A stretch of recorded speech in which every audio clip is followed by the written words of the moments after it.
For the past 2 years, airlines have been hiring pilots like crazy, but suddenly the tide has turned. Spirit Airlines is furloughing pilots, Mesa Airlines is struggling to stay afloat, and regionals are cutting routes, and airlines are postponing training classes. If you're a student pilot or you're building hours for the airline, this might be worrying. Is the pilot shortage over?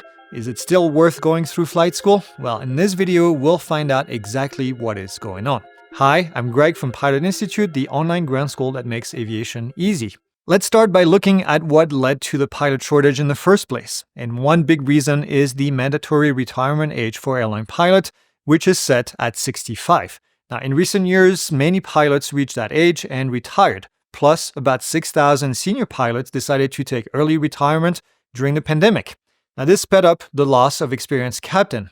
Another reason is that the military has been training fewer pilots.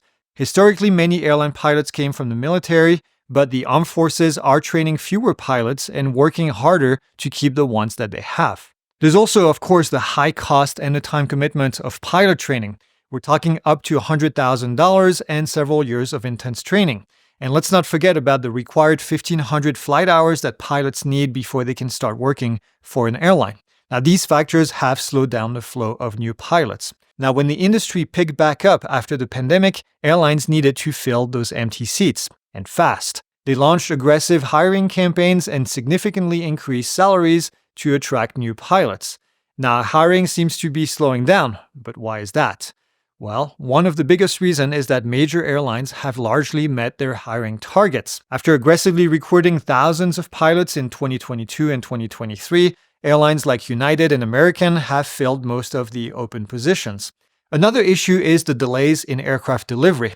Airlines like United and Southwest have been waiting on new airplanes from Boeing and from Airbus, but production problems have slowed down deliveries. Airlines can't hire pilots if they don't have airplanes to put them in. Now, on top of that, economic uncertainties have made the airlines more cautious about expanding too quickly. This has further reduced the demand for new hires. So the majors have stabilized for now. What about the smaller regional airlines? After all, this is where most pilots are going to start their career. Well, regionals are also facing pilot shortages and financial pressures.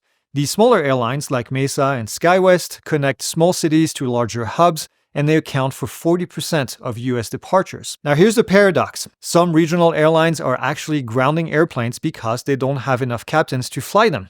As of April 2024, 26% of the regional fleet is in storage, and regional carriers are cutting routes. Despite raising pays, they're losing captains to the majors faster than they can replace them. Now, this creates a ripple effect across the entire industry. Smaller cities are losing air service entirely, which hurts the local economies. And for the new pilots, the shrinking regional market makes it harder to build a flight time that is needed in order to move up to the majors, at least for now. Now, despite all of these challenges, regional airlines still need to hire new pilots in order to stay in business. But their priorities right now is to bring on more experienced pilots in order to replace the departing captains. Now, the result is a tougher market for low-hour pilots. So if you're still training for your pilot career, have you actually missed your opportunity?